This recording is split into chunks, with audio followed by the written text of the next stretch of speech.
सभी विद्यार्थी इस फिजिक्स की क्लास को शुरू से लेकर अंत देखिएगा, क्योंकि इस क्लास से बहुत सारे क्वेश्चन बोर्ड एग्जाम में रहेंगे 100%। इसीलिए इस क्लास को मिस मत कीजिएगा। चलिए क्वेश्चन नंबर 1 की तरफ बढ़ते हैं। क्वेश्चन नंबर 1 यहाँ पर विद्युत चुम्बकीय तरंग को ध्रुवित किया जा सकता है। क्वेश्चन नंबर 1 का सही उत्तर होगा option number C. Option number C Polaroid द्वारा। ऑप्शन नंबर सी इसका राइट आंसर होगा। चलिए अगला क्वेश्चन हम लोग सेकेंड की तरफ बढ़ते हैं। क्वेश्चन नंबर सेकेंड है पर प्रकाश किरणें के तीखे कोर पर मुड़ने की घटना को कहते हैं। क्वेश्चन नंबर सेकेंड का सही उत्तर होगा ऑप्शन बी विवर्तन। चलिए अगला क्वेश्चन हम लोग 3 की तरफ बढ़ते हैं। अगला क्वेश्चन 3 है यहाँ पर निम्नलिखित में किसे प्रकाश के तरंग सिद्धांत से नहीं समझाया जा सकता है। क्वेश्चन नंबर 3 का सही उत्तर होगा ऑप्शन नंबर डी प्रकाश से विद्युत प्रभाव। चलिए अगला क्वेश्चन हम लोग 4 की तरफ बढ़ते हैं। क्वेश्चन नंबर 4 है यहाँ पर एक ऐसी परिघटना जो प्रसिद्ध करती है कि तरंग अनुप्रस्थ है, वह है। इसका सही उत्तर होगा ऑप्शन नंबर डी ध्रुवन। चलिए अगला क्वेश्चन हम लोग 5 की तरफ बढ़ते हैं। क्वेश्चन नंबर 5 है यहाँ पर इंद्रधनुष प्राकृतिक उदाहरण है। 5 का सही उत्तर होगा ऑप्शन नंबर सी अववर्तन, परावर्तन एवं वर्ण विक्षेपण का। चलिए अगला क्वेश्चन हम लोग 6 की तरफ बढ़ते हैं। क्वेश्चन नंबर 6 पर विद्युत चुम्बकीय तरंग का ध्रुवन किया जा सकता है। इसका सही उत्तर होगा ऑप्शन सी पोलराइड द्वारा। चलिए अगला क्वेश्चन हम लोग 7 की तरफ बढ़ते हैं। अगला क्वेश्चन 7 है यहाँ पर जब प्रकाश की एक किरण ग्लास स्लेब में प्रवेश करती है तो इसका तरंग दैर्ध्य। क्वेश्चन नंबर 7 का सही उत्तर होगा ऑप्शन नंबर ए घटता है। चलिए अगला क्वेश्चन हम लोग 8 की तरफ बढ़ते हैं। क्वेश्चन नंबर 8 है यहाँ पर मृग मरीचिका का कारण है। क्वेश्चन नंबर 8 का सही उत्तर होगा ऑप्शन नंबर ए अपवर्तन और पूर्णांतरिक परावर्तन। चलिए अगला क्वेश्चन हम लोग 9 की तरफ बढ़ते हैं। क्वेश्चन नंबर 9 यहाँ पर आसमान का रंग नीला दिखने का कारण है। क्वेश्चन नंबर 9 का सही उत्तर होगा ऑप्शन नंबर ए परिकिरणन। चलिए अगला क्वेश्चन हम लोग 10 की तरफ बढ़ते हैं। क्वेश्चन नंबर 10 है यहाँ पर सौर प्रकाश में उपस्थित काली रेखाओं को कहा जाता है। क्वेश्चन नंबर 10 का सही उत्तर होगा ऑप्शन नंबर ए फ्रॉनहोफर रेखाएं। चलिए अगला क्वेश्चन हम लोग 11 की तरफ बढ़ते हैं। क्वेश्चन नंबर 11 यहाँ पर शुद्ध स्पेक्ट्रम प्राप्त किया जाता है। क्वेश्चन नंबर 11 का सही उत्तर होगा ऑप्शन नंबर सी स्पेक्ट्रोमीटर से। चलिए अगला क्वेश्चन हम लोग 12 की तरफ बढ़ते हैं। अगला क्वेश्चन 12 यहाँ पर सौर स्पेक्ट्रम में बैंगनी रंग से लाल रंग की ओर। इसका राइट आंसर होगा ऑप्शन नंबर ए विचलन घटता है और अपवर्तनांक भी घटता है। ऑप्शन नंबर ए इसका राइट आंसर होगा। चलिए अगला क्वेश्चन हम लोग 13 की तरफ बढ़ते हैं। क्वेश्चन नंबर 13 यहाँ पर श्वेत प्रकाश का एक्सटर्न प्रिज्म से प्राप्त करने में न्यूनतम विचलन होता है। क्वेश्चन नंबर 13 का सही उत्तर होगा ऑप्शन नंबर बी लाल रंग में होता है न्यूनतम विचलन। चलिए अगला क्वेश्चन हम लोग 14 की तरफ बढ़ते हैं। क्वेश्चन 14 यहाँ पर फ्रॉनहोफर विवर्तन में प्रकाश के स्रोत रखे जाते हैं अवरोध से। क्वेश्चन नंबर इसका सही उत्तर होगा ऑप्शन सी अनंत दूरी पर रखे जाते हैं। ऑप्शन नंबर सी इसका सही उत्तर होगा। चलिए अगला क्वेश्चन हम लोग 15 की तरफ बढ़ते हैं। क्वेश्चन 15 यहाँ पर समतल द्विध्रुव प्रकाश में विद्युत क्षेत्र की तीव्रता सदिश के कंपन होते हैं। इसका सही उत्तर होगा ऑप्शन नंबर बी एक तल में होते हैं, एक तल में। चलिए अगला क्वेश्चन हम लोग 16 की तरफ बढ़ते हैं।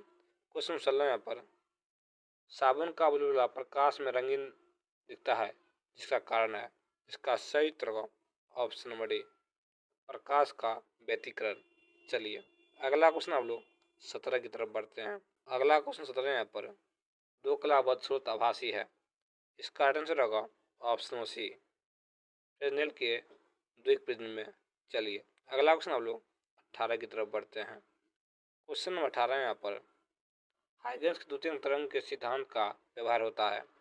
क्वेश्चन नंबर 18 का सही उत्तर होगा ऑप्शन नंबर ए तरंग के ज्यामितीय नए स्थान प्राप्त करने में। ऑप्शन नंबर ए इसका सही उत्तर होगा। चलिए अगला क्वेश्चन हम लोग 19 की तरफ बढ़ते हैं। क्वेश्चन 19 यहाँ पर प्रकाश किस प्रकार के कंपन से बनती है। इसका सही उत्तर होगा ऑप्शन नंबर सी विद्युत और चुंबकीय क्षेत्र से। ऑप्शन नंबर सी इसका सही उत्तर होगा। चलिए अगला क्वेश्चन हम लोग 20 की तरफ बढ़ते हैं।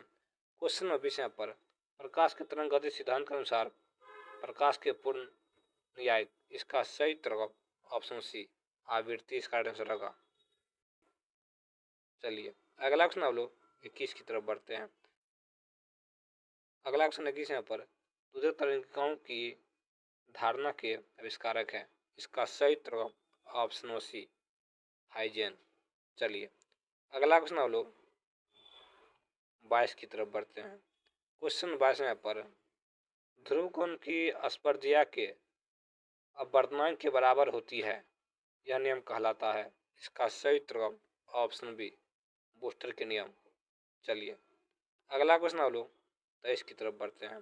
अगला क्वेश्चन 23 में पर यंग के दूषित प्रयोग में संपोषी व्यतिकरण उत्पन्न करने वाली तरंग के बीच पदांतर का मान नहीं होता है, इसका राइट आंसर होगा option number D 2n+1 into lambda by 2। Option number D इसका सही उत्तर होगा। चलिए अगला क्वेश्चन हम लोग 24 की तरफ बढ़ते हैं। क्वेश्चन 24 यहाँ पर यंग के प्रयोग में यदि प्रकाश की तरंग लंबाई दुगुनी कर दिया जाए तो प्रिज्म की चौड़ाई, इसका सही उत्तर ऑप्शन नंबर बी दुगुनी हो जाएगी। चलिए अगला क्वेश्चन हम लोग 25 की तरफ बढ़ते हैं। क्वेश्चन 25 यहाँ पर एक पतले प्रिज्म के रंग का कारण है, एक पतले फिल्म के रंग का कारण है। 25 का सही उत्तर ऑप्शन नंबर सी वर्ण विक्षेपण। चलिए अगला क्वेश्चन हम लोग 26 की तरफ बढ़ते हैं। क्वेश्चन नंबर 26 यहाँ पर यदि एक पतली पारदर्शक शीट को यंग दूसरी शीट के सामने रखा जाए तो फिल्म की चौड़ाई, इसका सही उत्तर ऑप्शन सी अपवर्तित रहेगी। चलिए अगला क्वेश्चन हम लोग 27 की तरफ बढ़ते हैं। क्वेश्चन नंबर 27 यहाँ पर प्रकाश अनुसंधान निम्न में से किस घटना पर आधारित है, 27 का सही उत्तर ऑप्शन नंबर ए पूर्ण आंतरिक परावर्तन। चलिए सभी विद्यार्थी अगला क्वेश्चन 1 की तरफ बढ़ते हैं। अगला क्वेश्चन 1 यहाँ पर यदि एक मुक्त इलेक्ट्रॉन की गतिज ऊर्जा दुगुनी हो जाए तो द्विब्रंगी तरंगदैर्घ्य का द्विब्रंगी तरंगदैर्घ्य में बदलाव होगा, इसका सही उत्तर ऑप्शन नंबर ए 1/√2 बदलाव होगा, 2। ऑप्शन नंबर ए इसका सही उत्तर होगा। चलिए अगला क्वेश्चन हम लोग सेकेंड की तरफ बढ़ते हैं। क्वेश्चन नंबर सेकेंड है पर बी आवृत्ति वाले फोटोन के साथ संवेग जुड़ा है, यदि प्रकाश का वेग सी हो तो संवेग होगा। आप लोग क्वेश्चन सेकेंड का उत्तर बताइए, इसका सही उत्तर option number B SB/C। Option number B इसका राइट आंसर होगा। चलिए अगला क्वेश्चन हम लोग 3 की तरफ बढ़ते हैं। क्वेश्चन नंबर 3 यहाँ पर यदि किसी धातु की सतह पर आपतित होने वाले फोटोन की आवृत्ति दुगुनी कर दिया जाए तो उत्सर्जित इलेक्ट्रॉन की अधिकतम गतिज ऊर्जा हो जाएगी, इसका सही उत्तर ऑप्शन बी दोगुनी से ज़्यादा हो जाएगी। चलिए अगला क्वेश्चन हम लोग 4 की तरफ बढ़ते हैं। क्वेश्चन 4 में पर फोटो से आधारित है, 4 का सही उत्तर होगा ऑप्शन नंबर ए प्रकाश विद्युत प्रभाव पर। ऑप्शन नंबर ए इसका सही उत्तर होगा।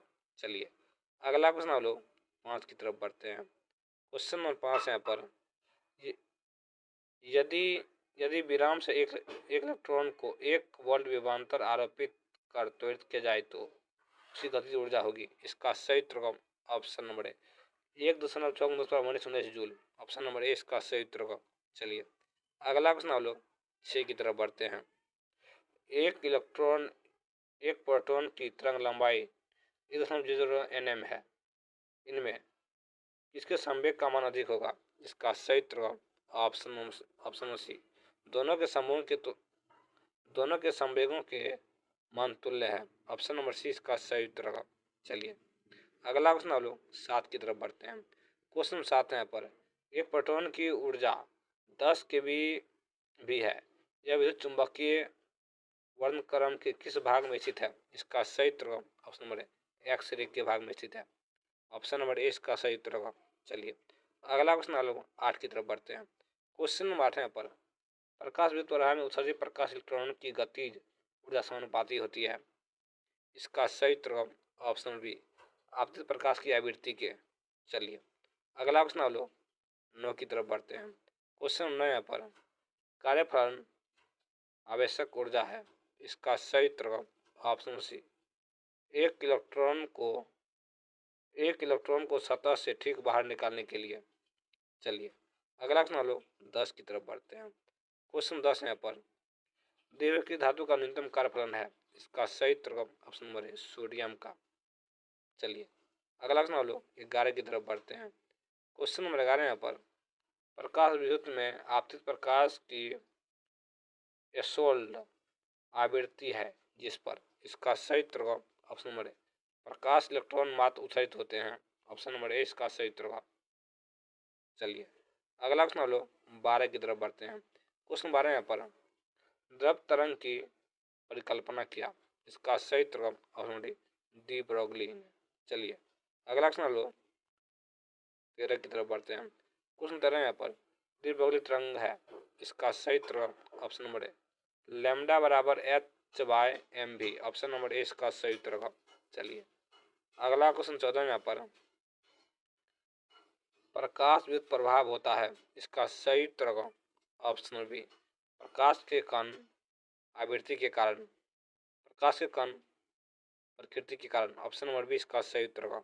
चलिए अगला क्वेश्चन लो 15 की तरफ बढ़ते हैं।